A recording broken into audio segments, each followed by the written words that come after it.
Assalamu alaikum wa rahmatullahi wa barakatuh. Good morning, dear students. I hope you are well. Our lesson today, Unit 6.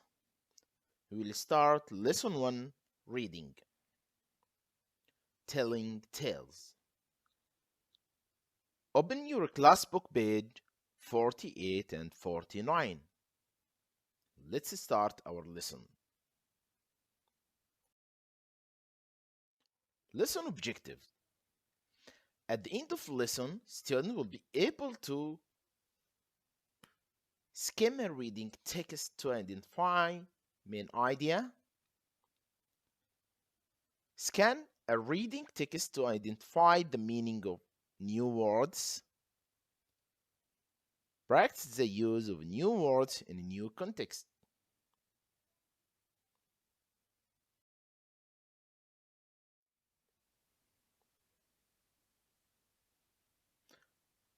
Here we have a question. Do you know anyone who is good at telling stories?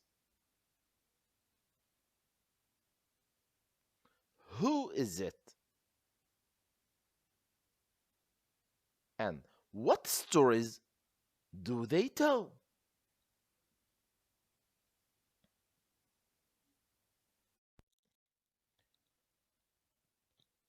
Before reading the text, read the reading tip. Look up the word imposter in your dictionary and try to answer the questions.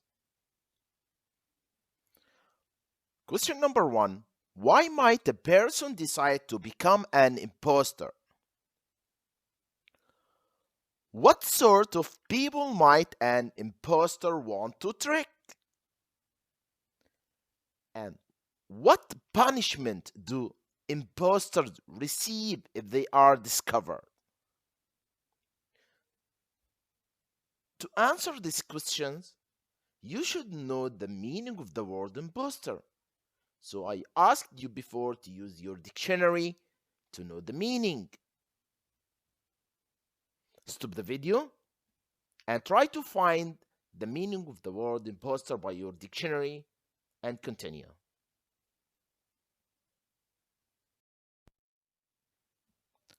Now, let's know what the meaning of the word an imposter. An imposter meaning is a person who pretends to be somebody else in order to trick other people. Our story today, the story outlined in the article refers to the Tichborne case, a celebrated 19th century legal case in the United Kingdom which occurred when Arthur Orton, an impostor, claimed to be Sir Roger Tichborne, the missing hair of Lady Tichborne. After a famous trial, Orton was found guilty of perjury and spent 10 years in a prison for his crime. He died in poverty on 2nd April 1898 and was buried in a coffin which has a plate with the name Sir Roger Charles Doughty Tichborne. Now let's listen to the story.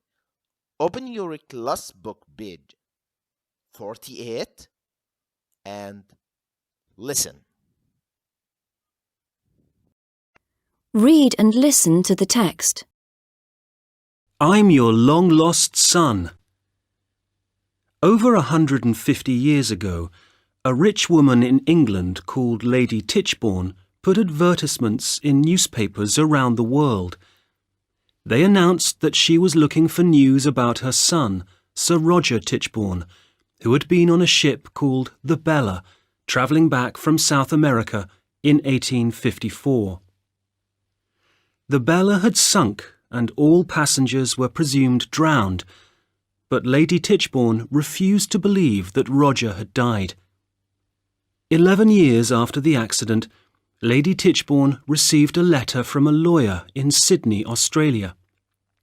The lawyer explained that he was representing a man called Arthur Orton. Orton had told the lawyer that he was Lady Tichborne's son. Overjoyed, Lady Tichborne asked an old family servant who was now living in Sydney to visit Orton and corroborate his incredible story.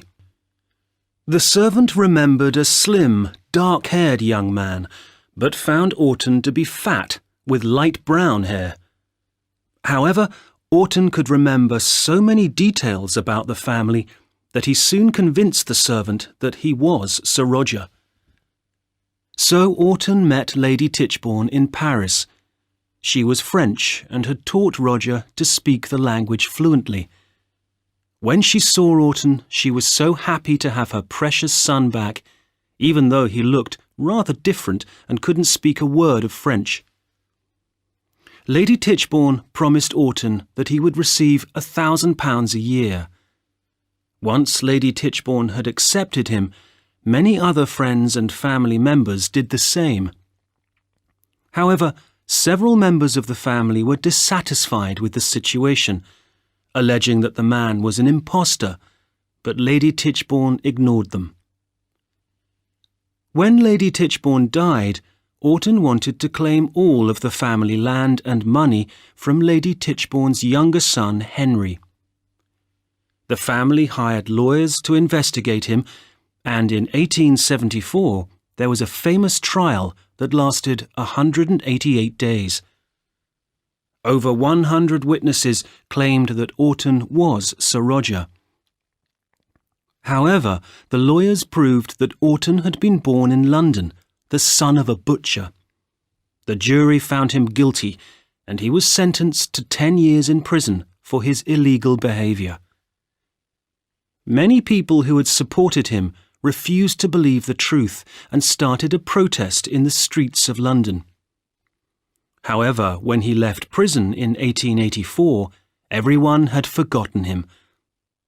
In 1885, Orton confessed that he had been an impostor all along, but later he claimed he was innocent. He died in poverty in 1898, and his coffin still bears the name Sir Roger Tichborne. Now, to understand the whole meaning of the text, we need to match the highlighted words in the text with these definitions. The first definition is people who appear in court to say what they know about a crime. Yes, witnesses. Number 2, a court case, trial. Number 3, love very much, precious.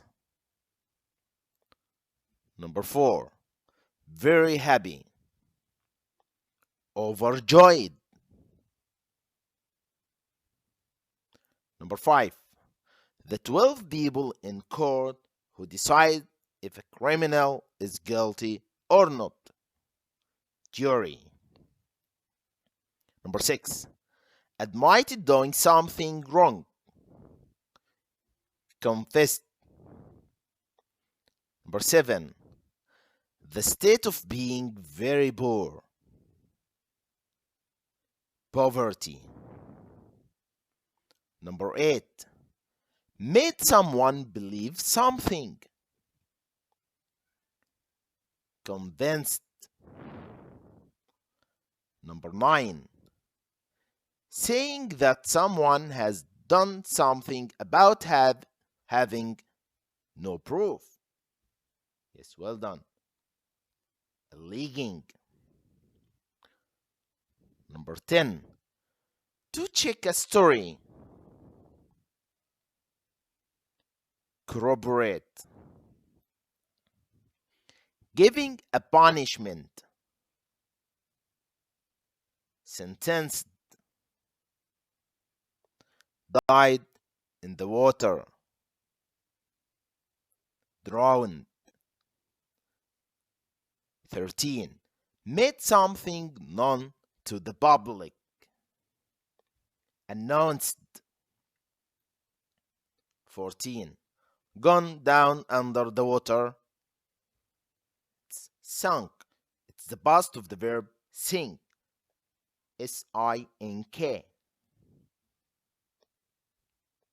15. A person who pretends to be someone else in order to trick people. Yes, well done. It's an imposter.